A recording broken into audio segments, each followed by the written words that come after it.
Mahalaga ang tatay talaga sa simbahan. Mahalaga yung mabilis.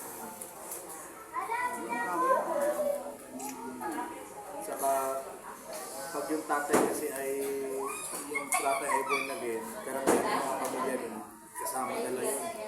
Kasama yun. Kasi nasa mga tatay, kaya tawag natin kapangyarihan eh.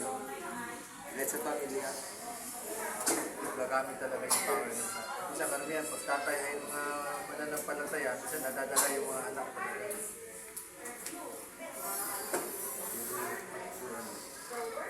Kami ganaan sa makibyan na lahat kami ay anong ganito po.